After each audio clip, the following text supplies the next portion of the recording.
Assamese blogger পিকে YouTube চেনেলৰ নতুন এটা ভিডিঅ'লৈ আপোনালোক সকলোকে স্বাগতম জনাইছোঁ। আশা কৰিছোঁ নিশ্চয় আপোনালোক সকলো ভালে আছে। ভিডিঅ'ৰ থাম্বনেইল আৰু টাইটেল দেখি আপোনালোকে নিশ্চয় গম পাইছে ভিডিঅ'টো হয়। আজি হৈছে 20 জানুৱাৰী। আজিৰ সন্ধিয়াৰ কেইটামান খবৰ আপোনালোকলৈ লৈ আহিছোঁ। আপোনালোকে ভিডিঅ'টো শেষলৈকে চাব বুলি আশা কৰিলোঁ। শেষত আপোনালোকে ভিডিঅ'টো চাই আপোনালোকৰ মতামত কমেণ্টৰ জৰিয়তে জনাব। আৰু এইখিনিতে এটা অনুৰোধ কৰিম, চেনেলটোলৈ যদি আপোনালোক নতুনকৈ আহিছে ছাবস্ক্ৰাইব কৰি ৰাখিব, যাতে নতুন এটা ভিডিঅ' দিয়াৰ লগে লগে আপোনালোকে আগতীয়াকৈ চাবলৈ পায়। আমি প্ৰথমটো খবৰৰ ফালে আগবাঢ়িছোঁ। প্ৰথমটো খবৰ হৈছে অৱশেষত আসন ভাগ বতৰাক লৈ অখিল গগৈৰ মন্তব্য। অখিল গগৈ ডাঙৰীয়াই মন্তব্য কৰিছে, যিহেতু এতিয়া আগন্তুক 26ৰ বিধানসভা নিৰ্বাচন আহি আছে আৰু নিৰ্বাচনত যিহেতু তেনেদৰে সেই কংগ্ৰেছ দলৰ সৈতে মিত্ৰতাৰ ক্ষেত্ৰত তেওঁলোকে সেইখিনি কথা বতৰা পাতি আছে আৰু সেইখিনি লৈ অখিল গগৈ ডাঙৰীয়াই মন্তব্য আগবাঢ়িছে যে কোন সমষ্টিত কেনেদৰে দিয়া হ'ব, আমাক আসন কিমান লাগিব। তো এইখিনি ক্ষেত্ৰত মন্তব্য অখিল গগৈ ডাঙৰীয়াই দিছে। আমিও তেওঁলোকে ক'লেই নহ'ব, আমিও অলপমান আমাৰো এটা মত আছে, আমি যেনেদৰে বিচাৰোঁ তেনেদৰে দিব লাগিব। মুঠৰ ওপৰত এতিয়া এই যি তেওঁলোকৰ মিত্ৰতাক লৈ পিনি মুঠৰ ওপৰত আসন ভাগ বিতৰাক লৈ পিনি তেনেদৰে মন্তব্য ৰাখিছে অখিল গগৈ ডাঙৰীয়াই। নেক্সটটো খবৰ হৈছে শিখা শৰ্মাৰ বিৰুদ্ধে এজাহাৰ দাখিল কৰিলে গৰিমা শইকীয়া গাৰ্গে। তো যিহেতু জুবিন গাৰ্গৰ বিৰুদ্ধে কেনেদৰে সেইখিনি যি মন্তব্য আগবাঢ়িছিলে আপোনালোকে ইতিমধ্যে গম পাইছে, আৰু কেনেকুৱা ধৰণৰ মানসিকতা কেনেদৰে তেওঁলোকে সেইখিনি জনাইছে আৰু সেইখিনি এজাহাৰ ভিত্তিত তেওঁক সেইখিনি সেইখিনি লৈ যোৱা হৈছে। তো এইখিনি ক্ষেত্ৰত আৰু আপোনালোকে গমেই পাইছে তো কেনেকুৱা ধৰণৰ কি মন্তব্য আগবঢ়াইছিলে। তো এইখিনি এজাহাৰ তেনেদৰে দাখিল কৰিলে আৰু এতিয়া এইখিনি সোধপোছ তেনেদৰে চলি আছে।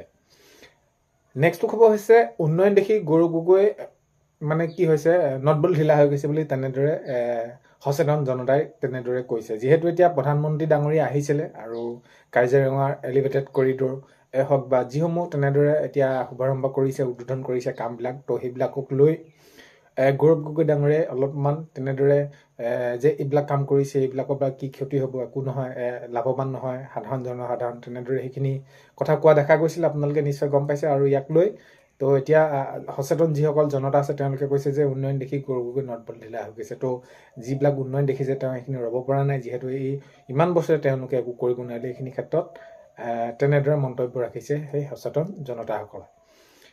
নেক্সটটো খবৰ হৈছে ফেচবুক লাইভক গৌৰৱ গগৈক তুলাধনা মুখ্যমন্ত্ৰী। তো মুখ্যমন্ত্ৰী মহোদয় যিহেতু ফেচবুক লাইভৰ জৰিয়তে আহিছিলে, কিছুমান উন্নয়নমূলক কামেই হওক বা কিছুমান তেনেদৰে মন্তব্য আগবঢ়াইছিলে বিদ্যালয় প্ৰাদেশিকৰণ কৰাৰ কথাকে আদি কৰি। তো এতিয়া ফেচবুক লাইভতে গৌৰৱ গগৈ ডাঙৰীয়াক তুলাধনা দিছে। তুলাধনা মানে কি, যিদৰে তেওঁ সেইখিনি কৈছিলে যে উন্নয়নৰ কাম একো হোৱা নাই বা এনেকুৱা ধৰণৰ কাম কৰিলে এইখিনি ৰাইজৰ ক্ষতি হ'ব, তো এইখিনিক লৈ মুখ্যমন্ত্ৰী মহোদয় গৌৰৱ গগৈক তুলাধনা দিছে। আৰু এইখিনি ক্ষেত্ৰত এতিয়া দেখা গৈছে যে যিহেতু 26ৰ নিৰ্বাচন এতিয়া ওচৰ যিমানে চাপিছে, এইখিনি ক্ষেত্ৰত শাসক বিৰোধীৰ মাজত সেইখিনি যুদ্ধ তুংগত আছে। নেক্সটটো খবৰ হৈছে মোক 5 বছৰৰ বাবে গৃহ বিভাগটো চলাবলৈ দিয়ক বুলি কৈছে।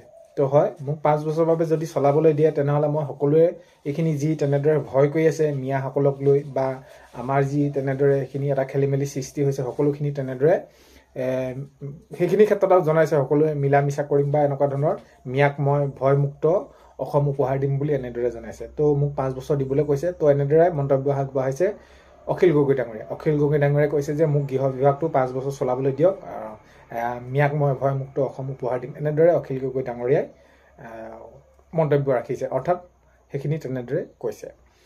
নেক্সটটো খবৰ হৈছে ৰাজ্যত উচ্ছেদ আকৌ চলিব। এতিয়া আগন্তুক সময়ত সেইখিনি উচ্ছেদ চলিব আৰু ইতিমধ্যে সেই মাননীয় মুখ্যমন্ত্ৰী মহোদয়ে এই বিষয়ত কৈয়ে আহিছে। তথাপিতো ৰাজ্যত উচ্ছেদৰ ক্ষেত্ৰত জনাইছে যে যিদৰে চলিছিলে চলি আছে আৰু আগন্তুক পৰ্যায়তো আৰু উচ্ছেদ চলি থাকিব। এইখিনি ক্ষেত্ৰত মাননীয় মুখ্যমন্ত্ৰী মহোদয়ে এইখিনি তেওঁ মন্তব্য আগবঢ়াইছে।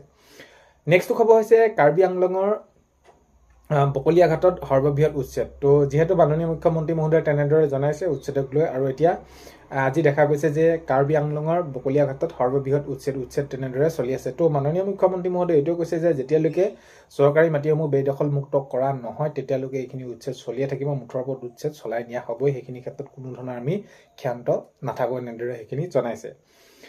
নেক্সটটো খবৰ হৈছে পাণবজাৰ মহিলা আৰক্ষী থানাৰ পৰা নিয়া হ'ল শিখা শৰ্মাক। তো শিখা শৰ্মাই তেওঁ যি মন্তব্য আগবঢ়াইছিলে সেইখিনি আপোনালোকে নিশ্চয় গম পাইছে। জুবিন গাৰ্গক লৈ কেনেদৰে সেইখিনি তেওঁ মন্তব্য আগবঢ়াইছে, লোকৰ চৰিত্ৰৰ তেনেদৰে কি মন্তব্য আগবঢ়াইছিলে, আৰু এইখিনি ক্ষেত্ৰত এতিয়া পাণবজাৰ মহিলা আৰক্ষী থানাৰ পৰা তেওঁক লৈ যোৱা হৈছে বুলি তেনেদৰে সেইখিনি খবৰ আহি পৰিছে।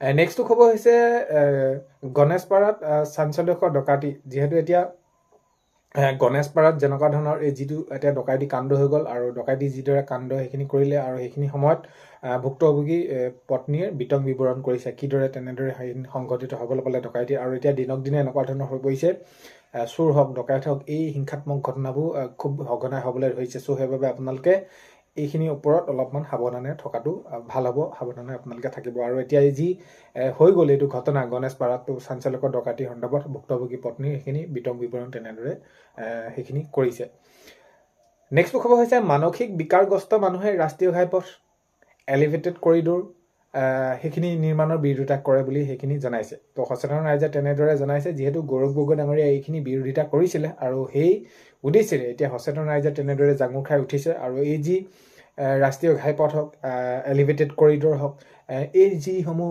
নিৰ্মাণ বা উন্নয়নৰ কামসমূহ চলি আছে আৰু এইখিনি তেনেকুৱা ধৰণৰ কি কৰে মানসিক বিকাৰগ্ৰস্ত মানুহে ৰাষ্ট্ৰীয় ঘাইপথ আৰু এলিভেটেড কৰিডৰ নিৰ্মাণৰ বিৰোধিতা কৰে বুলি সেইখিনি সচেতন ৰাইজে তেনেদৰে তেওঁলোকে সেইখিনি তেওঁলোকৰ মতামত আগবঢ়াইছে যিহেতু গৌৰৱ গগৈ ডাঙৰীয়াই এইখিনিৰ ওপৰত মন্তব্য বহুতখিনি কৰিছিলে নেক্সট খবৰ হৈছে DFO কুশল কুমাৰ ডেকাৰ বাসগৃহত অভিযান চ' CM ভিজিলেন্সৰ তেনেদৰে সেইখিনি অভিযান চলাইছে চৰকাৰী বিষয়া আছিল বন বিষয়া তেওঁ তো সেইখিনি ক্ষেত্ৰত তেওঁৰ ওপৰত বহুতখিনি তেনেদৰে সেইখিনি কিছুমান অলপ আপত্তিজনক সেইখিনি খবৰ পাইছে আৰু এতিয়া DFO কুশল কুমাৰ ডেকাৰ বাসগৃহত সেই তেনেদৰে অভিযান চলোৱা দেখা গৈছে আজি নেক্সট খবৰ হৈছে শিৱসাগৰ কাৰাগাৰৰ পৰা তিনচুকীয়া কাৰাগাৰলৈ প্ৰেৰণ কৰা হ'ল বিকাশ অসম আৰু ৰন্টু পানী ফুকনক তো ৰন্টু পানী ফুকন আৰু বিকাশ অসমক শিৱসাগৰ যি কাৰাগাৰৰ পৰা তিনচুকীয়া কাৰাগাৰলৈ তেনেদৰে আজি প্ৰেৰণ কৰা দেখা গ'ল তেনেদৰে তেওঁলোকক সেইখিনি প্ৰেৰণ কৰিলে নেক্সট খবৰ হৈছে নটসত্ৰৰ কৃষ্ণগুৰু সেৱাশ্ৰমত আজিৰে পৰা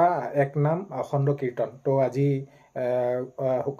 এতিয়া আমি যদি দেখিবলৈ পাওঁ তেনেহ'লে চাৰিওফালে হৰিনামৰ তেনেদৰে সেইখিনি দেখা গৈছে তো আজি নটসত্ৰৰ কৃষ্ণগুৰু সেৱাশ্ৰমত আজিৰ পৰা এক নাম অখণ্ড কীৰ্তন তেনেদৰে সেইখিনি দেখা গৈছে পৰা নেক্সট খবৰ হৈছে কোকৰাঝাৰত উত্তপ্ত পৰিস্থিতি তো পৰিস্থিতি নিয়ন্ত্ৰণ কৰিবলৈ আৰক্ষীয়ে শূন্যলৈ গুলী চলাব লগা হৈছে যিহেতু গৰু চোৰৰ সন্দেহ কৰি এজন লোকক মৰিয়া তেনেদৰে সেইখিনি যি হত্যা কৰা হ'ল আৰু সেইখিনি ওপৰতে আজি এতিয়া কোকৰাঝাৰত এটা উত্তপ্ত পৰিস্থিতি হৈ পৰিছে আৰু পৰিস্থিতিৰ ফলত এতিয়া আৰক্ষীয়ে এনেকুৱা ধৰণৰ এটা হ'বলগীয়া হৈছে যে শূন্যলৈ গুলী চলাবলগীয়া হৈ পৰিছে কেনেকুৱা ধৰণৰ এতিয়া পৰিস্থিতি হৈ পৰিছে নেক্সট খবৰ হৈছে আজি বিজেপিৰ ৰাষ্ট্ৰীয় সভাপতি হিচাপে শপত গ্ৰহণ নীতিন নবীনৰ তো আজি কি হৈছে বিজেপি ৰাষ্ট্ৰীয় সভাপতি হিচাপে শপত গ্ৰহণ কৰিছে নীতিন নবীনে তেনেদৰে সেইখিনি ডাঙৰীয়াক তেনেদৰে শপত গ্ৰহণ কৰা দেখা গৈছে নেক্সট খবৰ হৈছে কাৰ্বি আংলঙৰ উচ্ছেদস্থলীত ভয়ংকৰ ঘটনা তো যি উচ্ছেদ তেনেদৰে আজি অভিযান চলি আছে আৰু তেনেস্থলতে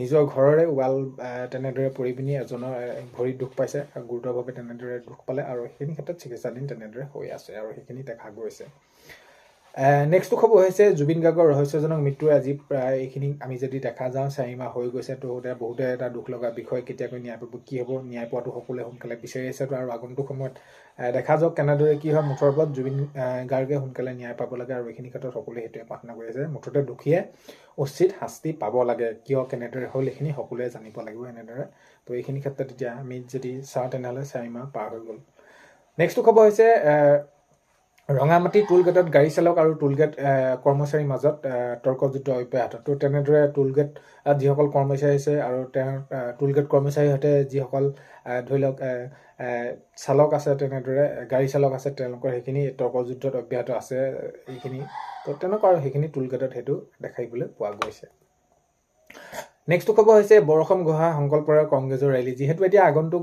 নিৰ্বাচন আহি আছে আৰু নিৰ্বাচনৰ পূৰ্বে এতিয়া এইখিনি নিজৰ দলৰ হৈ সেইখিনি ৰেলী তেনেদৰে প্ৰস্তুত কৰা দেখা গৈছে আৰু এইখিনি ক্ষেত্ৰত এতিয়া এই যি কংগ্ৰেছ দলে বৰষম গুহাৰে সংকল্পৰে তেনেদৰে সংকল্প লৈছে আৰু সেইখিনি ক্ষেত্ৰত ৰেলী তেনেদৰে তেওঁলোকে শুভাৰম্ভ কৰিছে নেক্সট খবৰ হৈছে প্ৰথমতে কংগ্ৰেছৰ মাজতে প্ৰতিযোগিতা হ'ব তাৰপিছত অন্যান্যবোৰ দেখা যাব এনেদৰে মন্তব্য আগবঢ়াইছে গৌৰৱ গগৈ ডাঙৰীয়াই তো গৌৰৱ গগৈ ডাঙৰীয়াই এইটো কৈছে যে যিহেতু আগন্তুক এতিয়া ২৬ নিৰ্বাচন আহি আছে আৰু নিৰ্বাচনক লৈ প্ৰাৰ্থিত্বৰ টিকট দিয়াক লৈ সেইখিনি তেওঁলোকৰ মাজতে সেইখিনি বহুতখিনি তেনেদৰে আহিছে এইটো সমষ্টি মোক লাগে বা এইটো সমষ্টি তেনেদৰে দিব লাগে বুলি আৰু তেওঁলোকৰ মাজতে সেইখিনি সকলোখিনি মীমাংসা হৈ যোৱাৰ পাছতহে দেখা যাব সেইখিনি কেনেদৰে কোন সমষ্টিত কি দিব পাৰি বা সেইখিনি পিছত বিৰোধী সেইখিনি বিৰুদ্ধে কেনেদৰে কি কৰিব পাৰি সেইখিনি ক্ষেত্ৰত তেনেদৰে গৌৰৱ গগৈ ডাঙৰীয়াই আগবঢ়াইছে মন্তব্য।